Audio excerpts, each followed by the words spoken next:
Jungle. Halo Sobat FST, balik lagi di Tipotage FST.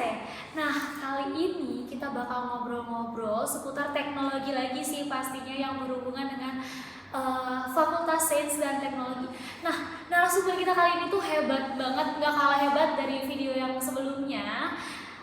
Boleh perkenalan diri kali Bapak ya? Ya, oke. Ya, jadi kenalkan, nama saya Benny Daniawan. Saat ini gelar saya Magister Komputer dan saat ini saya juga sedang melanjutkan S3 di salah satu perguruan tinggi yang ada di Salatiga. Lagi S3 ya Pak, Ya. Keren banget. Siapa di sini dari Sobat FST yang lagi nonton mungkin bercita-cita juga jadi punya gelar S3 gitu, boleh banget nanti kita minta tips and triknya dari Pak Benny, boleh kali ya Pak nanti ya. Ya. Oke, Pak, sebelumnya boleh tahu gak sih kan Bapak lagi lagi S3 nih, terus sekarang kan jadi kaprodi juga di kampus nih, itu ribet gak sih Pak? Kalau berbicara waktu sih 24 jam itu sebenarnya nggak cukup ya. Kalau kita sambil S3 sambil jadi kaprodi sebenarnya nggak cukup. Tapi ya saya melihat teman-teman lain yang S3 gitu ya, salah satu teman saya di prodi juga mungkin semua kenal Pak Abidin. Pak Abidin itu ya bisa dikatakan sebagai salah satu contoh figur yang menurut saya perlu saya tiru gitu ya, karena beliau sudah berkeluarga pun waktu itu baru lanjut S3 dan bolak-balik dari Bogor itu bisa diselesaikan dengan cepat dalam waktu 3 tahun. Wah, Selesai. dosen-dosen UBD ini emang keren-keren banget, nggak pantang menyerah demi menuntut ilmu ya Pak ya. Oke, boleh tahu nggak sih kenapa Bapak pengen ambil S3 nih? Sedangkan kan sekarang sebelum Bapak jadi kaprodi ini setelah ambil S3 atau sebelum? Untuk kaprodi ini saya sebelum S3. Sebelum S3 dan akhirnya memutuskan buat ambil S3. Ya. Kenapa tuh? Ya, karena menurut saya sekarang perkembangan IT itu kan cukup signifikan ya. Jadi kita sebagai dosen menurut saya memang harus ambil lagi pelajaran lagi, belajar lagi lebih dalam lagi supaya kita lebih mengerti tentang IT sekarang. Gitu sih. Iya, benar sih ya. Sekarang kalau kita ketinggalan 1 detik aja nih berita soal perkembangan IT itu pasti udah ketinggalannya jauh banget, kayak udah ketinggalan berabad-abad Sobat FST. Oke, nah mungkin kali ini tuh kita bakal bicara soal, kan Bapak juga dari IT nih, kita bakal bicara soal etika dan moral di dunia teknologi nih Pak. Kira-kira ada nggak sih etika dan moral di dunia teknologi yang mungkin sekarang tuh orang-orang nggak banyak tahu? Oh ya, jadi sebenarnya kalau di etika dan moralitas dalam penggunaan teknologi, ya itu berkaca dari kehidupan kita sehari-hari ya. Jadi dengan perkembangan teknologi sekarang kita bisa tahu bahwa teknologi berkembang dengan cepat. Jadi apalagi penggunaan media sosial dan hampir semua generasi Z ya, saya sebutnya Gen Z ataupun generasi milenial seperti saya dulu, nggak asing lah dengan media sosial, entah itu Instagram, kemudian Twitter, dan berbagai aplikasi lainnya. Tapi di samping itu kita memang harus bijak menggunakan teknologi ini. Jadi banyak sekali kan kita lihat bahwa di media sosial tuh terkadang ada yang menyebar berita yang kita belum tahu ini asli atau palsu, bener nggak atau hoax jangan-jangan. Nah inilah yang sebenarnya perlu dengan bijak kita terapkan supaya tidak melakukan kebohongan publik seperti itu sih. Bener banget sih, sekarang banyak banget berita hoax yang gampang dimakan ya sama masyarakat umum, apalagi sosial media kayak sekarang tuh di TikTok tuh baru berita hoax aja tuh gampang banget naiknya, nggak tahu kenapa ya, heran banget deh. Udah gitu gampang banget lagi dicerna sama masyarakat. Nah, kita nih sebagai umat awam nih Pak, Bapak ada nggak sih tipsnya biar kita tuh nggak langsung mencerna berita hoax itu? Jadi sebenarnya kalau ada satu berita yang mungkin diposting entah itu oleh siapapun, bahkan kan terkadang mungkin si usernya nggak posting tapi mungkin akunnya kena hack. Nah bisa saja kan itu sebagai salah satu pencemaran lah. Namun di akun tersebut dia memposting sesuatu. Nah sebaiknya setiap kali postingan kita cek dulu nih, entah itu mungkin di portal berita, kemudian mungkin kita bisa cari juga di mesin pencari, kita lihat apakah benar tidak terkait postingan tersebut. Sebenarnya itu adalah salah satu cara sih. Apalagi misalnya postingnya terkait dengan berita-berita yang sangat tidak mungkin atau suatu berita yang aneh. Kemarin tuh A sekarang bisa jadi B. Nah ini mungkin saja berita tersebut adalah hoax. Oke, tuh Sobat FST harus dengerin dan dicatat baik-baik yang tadi Pak Benny bilang. Karena kita harus pintar-pintar nih, nggak cuma pintar mainin teknologi aja, tapi kita juga harus pintar memilah dan memilih informasi yang sekarang sekarang tuh lagi beredar, apalagi yang gampang banget panasnya nih, gampang emosi netizen Indonesia tuh gampang banget meledaknya kan kalau di sosial media. Tuh itu parah banget sih. Oke, selanjutnya mungkin tadi kan etik dan moral nih ya. Nah, menurut Bapak nih, gimana sih Gen Z ini bukan menilai sih, lebih ke menjalankan etik dan moral ini? Kan biasanya orang-orang kalau oh ya udah sekedar tahu aja gitu, nggak peduli gitu. Jadi cukup berbeda jauh ya antara, kalau saya kan kelahiran tahun 90-an, itu adalah generasi milenial. Itu kan katanya kalau di yang saya baca itu sampai dengan tahun 95 itu adalah generasi milenial. Kemudian di atas 95 sampai dengan 2010 itu adalah Gen Z. Nah, Gen Z ini perkembangan cukup bisa dikatakan zaman mereka tuh inginnya serba cepat, serba instan, tapi nggak mau terlalu repot.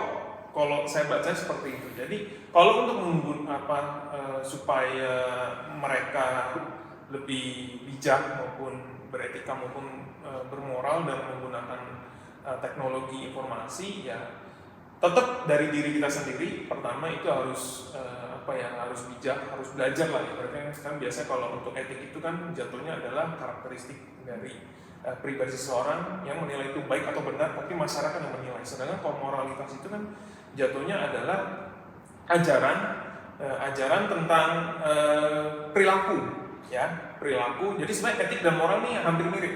Tapi kalau misalnya dibilang berbeda, sebenarnya ya hal yang berbeda. Hanya saja bukan kapasitas saya untuk menjawab ini. Tapi etik dan moral ini sangat bisa dikatakan bersampingan, ya berdiri bersampingan. Dan memang kita harus dari semenjak dini itu udah belajar bahwa salah satunya kan kalau di negara Indonesia kita ini kan sebenarnya taat akan sopan santun.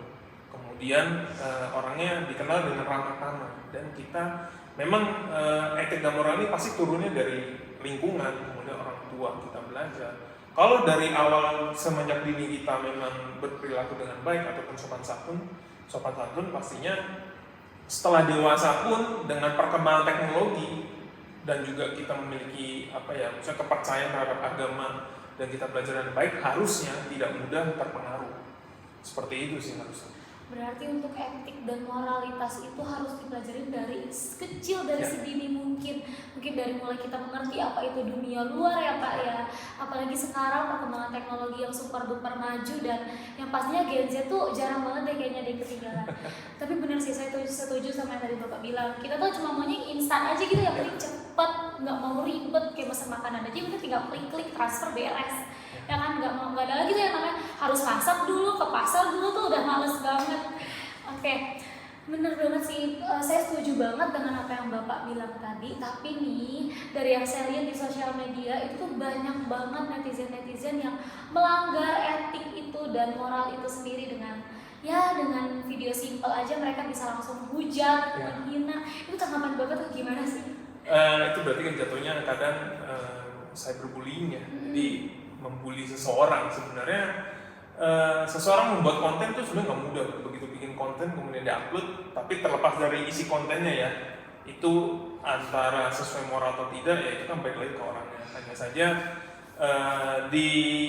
kalau saya lihat di media sosial gitu ya, di kita itu kadang ya mungkin buat lucu-lucuan, niatnya adalah buat lucu-lucuan. Jadi mungkin membuli seseorang, tapi kita nggak tahu sisi dari si orangnya yang kita bully. Apakah dia juga happy atau nggak happy? Harusnya sih nggak happy ya. Bahkan kalau misalnya terlalu mungkin kalau yang maksudnya orang yang perasaannya terlalu saya bilang terlalu baper atau mungkin yang memang bukan lemah sih, maksudnya memang lunak soft gitu ya.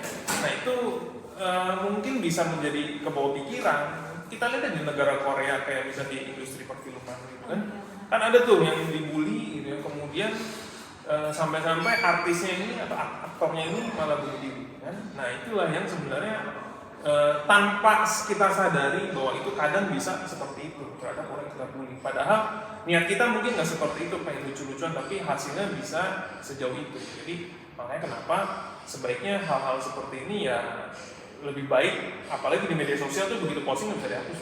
Maksudnya susah untuk menghilangkan rekam jejak digital itu. Jadi ya kita harus bijak, memang kita harus lebih bijak sih.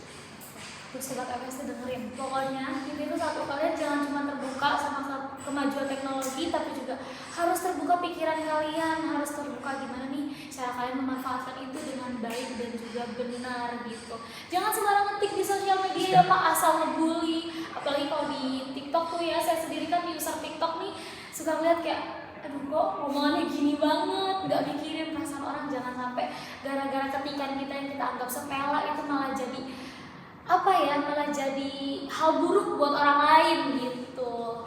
Oke, nah Pak, sekarang ini tuh banyak banget ya Gen Z yang yang make perkembangan teknologi ini salah gitu kan. Apalagi Bapak sendiri kan sebagai kaprodi pasti tahu lah, mahasiswanya pasti banyak yang ngerjain tugas pakai teknologi AI yang ya saya skill ya ChatGPT gitu-gitu. Apalagi IT juga sekarang ternyata ada AI yang bisa buat coding loh Pak. Ya. Saya juga baru tahu itu kemarin. Nah itu menurut Bapak gimana sih? Perkembangan teknologi menurut saya itu bagus ya, dalam artian kan teknologi berkembang terus, otomatis sebenarnya bahwa negara ini atau zaman ini semakin berkembang, semakin modern. Namun baik lagi, mahasiswa memang bisa pakai ChatGPT, kemudian aplikasi-aplikasi AI yang lainnya. Hanya saja gitu ya, kalau saya bandingkan antara katakanlah untuk zaman COVID waktu itu gitu ya, kan banyak bahwa ketika kita belajar kita harus social distancing, jadi kebanyakan belajarnya WFH ya, work from home. Nah, ChatGPT ini kan muncul di 2023 kemarin, baru mulai rilis tuh ya, dan memang sangat hebat. Saya akui ChatGPT itu sangat hebat, sangat luar biasa. Kita mau minta apa dia akan berikan, kita akan minta apa dia berikan, termasuk coding error dia bisa perbaiki. Betul. Nah, hanya saja banyak mahasiswa yang memang menggunakan itu untuk mengerjakan tugas. Kalau bagi saya pribadi, silakan saja mahasiswa pakai, tapi jangan hanya sekedar pakai. Kalian harus paham lah. Yang tadinya mungkin kamu ngoding error, nah di mana letak errornya, diperbaikinya di mana? Itu yang dipelajari, itu yang lebih baik. Ya, kalau misalnya cuma masukkan ChatGPT, kemudian hasilnya keluar, kemudian dikirim ke dosen, jangan salah. Kami para dosen pun punya ada aplikasi untuk mengecek itu. Jadi ada aplikasi yang kita pakai untuk mengecek apakah hasil, contoh misalnya makalah ini murni pure bikinan kamu atau dari mesin AI. Itu akan ketahuan. Ya, itu akan ketahuan. Jadi kecuali memang anaknya menggunakan ChatGPT kemudian dia lakukan paraphrasing. Nah, paraphrasing itu silahkan, karena itu kami anggapnya bahwa atau mesin akan menganggapnya bahwa kamu telah membuat model baru lagi, susunan paragraf baru lagi. Nah, itu mungkin tidak akan begitu ketahuan. Tuh sobat FST dengerin, jangan kira nih selama ini para dosen tuh nggak tahu kalau kita pakai ChatGPT. Jangan mungkin nggak tenang aja, nggak bakal dicek juga. Dicek ya Pak ya, dicek tuh satu persatu, awas ada yang ketahuan. Itu biasanya konsekuensinya tuh apa sih Pak kalau misalnya ketahuan pakai ChatGPT gitu? Kalau saya pribadi sebagai dosen, mungkin mahasiswa semester 1, 2 awal-awal bagi saya nggak ada masalah. Silakan aja pakai, tapi biasanya setelah koreksi saya ngasih tahu karyamu ini sepertinya nggak orisinil karena terlalu sempurna.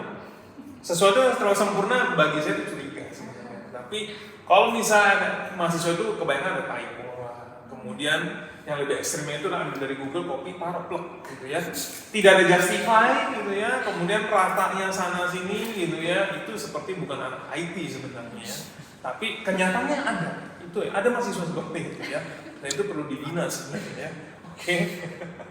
Nah, itulah yang harusnya kami sih tidak ingin menghukum, saya pribadi sih tidak ingin menghukum, tapi nanti ketika kamu di semester 7, bahkan nanti di semester 8 skripsi, itu akan ketahuan. Ya, jadi sebaiknya dari semester 1 sampai dengan semester berjalan itu kalian gunakan teknologi dengan bijak, pelajari yang kamu mungkin ada salah atau mungkin kamu tidak pahami, silakan pelajari. Pakai aplikasinya, pakai teknologinya, tapi jangan ditelan mentah-mentah. Tetap dilakukan kalau mungkin skripsi diparafrasing, dipelajari gitu ya, buat model baru. Ya itulah hasil orisinilitas dari kamu, kita harus seperti itu. Jadi jangan asal ambil, jangan asal ya udah baca, ini jawabannya langsung taruh. Soalnya jujur ya Pak, saya juga waktu SMA tuh waktu zaman COVID pernah dapet tugas, terus saya copy dari Google terus ada linknya.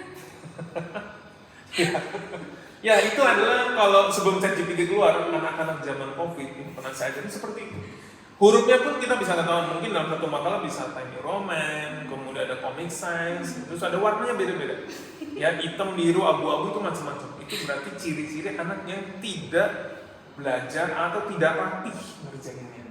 Ya, tapi ada juga model mahasiswa yang sangat rapi. Udah dia rapin, justify gitu ya, warna fontnya dia samain, hitamnya sama semua gitu ya. Tapi kita tahu, yaitu plagiat, karena kita punya aplikasi buat ngecek itu. Ya.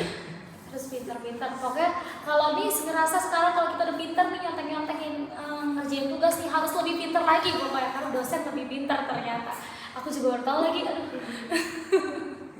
Oke. Mungkin itu aja kali ya Pak ya sharing kita hari ini, karena takutnya pada bosen juga nih kalau lama-lama kan ya. Oke. Mungkin sebelum penutupan nih, Bapak bisa nggak sih kasih kesan dan pesan mungkin buat dari diri Bapak sebagai pernah jadi dosen, sekarang jadi Pak Prodi, sambil S3, terus juga mungkin pesannya buat anak-anak yang baru masuk kuliah, terutama di jurusan yang masuk ke FST nih. Ya, jadi mungkin pesan saya bahwa teknologi semakin canggih itu semakin baik. Jadi kita bisa belajar banyak dengan teknologi yang ada, namun perlu dengan bijak kita gunakan. Jangan kalian telan mentah-mentah hasil dari aplikasi, hasil dari AI, ya itu kemudian kalian tidak modifikasi lagi, tidak baca lagi, tidak pelajari lagi, langsung copy paste dan serahkan ke dosen untuk dinilai. Menurut saya itu kurang bijak, ya. Dan setiap dosen pasti akan menilai. Hanya saja mungkin ada yang ngasih tahu di hari H, ada yang nggak ngasih tahu. Dia biarkan sampai sekian semester, gitu ya. Nanti begitu magang atau nanti skripsi baru diubah. Nah, jadi jangan dibiasakan itu kurang baik. Ya. Jadi itu akan lebih baik kalau misalnya hasil dari teknologi kalian pelajari dulu, kemudian kalian tahu yang salah di mana, itu artinya kalian belajar. Mungkin itulah, jadi teknologi dipakai untuk membantu diri kalian supaya bekerja dengan efektif dan efisien, namun tetap kalian harus pelajari, jangan terlalu mentah. Itu aja sih. Oke, berarti nih aku juga mau kasih tahu sedikit kali buat teman-teman aku nih yang baru semester awal, semester 1, semester 2. Kalian tuh harus pintar-pintar, pokoknya jangan kebiasaan deh nyari-nyari dari Google, dari ChatGPT atau AI lainnya. Karena takutnya nanti pas skripsi magang tuh kaget kita ya. Bentar yang ada nangis-nangis harus ngulang. Belajarnya kan ribet lagi tuh kalau ngulang lagi dari awal gitu. Males banget. Daripada nanti tiba-tiba diomelin dosen terus Pak, kok nilai saya D gitu. Kan ngeri banget. Oke, mungkin segitu aja. Oh iya, satu lagi, jangan lupa segimanapun tingginya perkembangan teknologi harus perhatian etik dan moralitas. Oke, mungkin itu aja. Terima kasih ya Pak atas waktu dan kesempatannya. Oke, Sobat FST, selamat ini apa ya, siang, pagi, siang, sore, pokoknya itulah ya. Sampai jumpa di next video footage kita. Bye bye.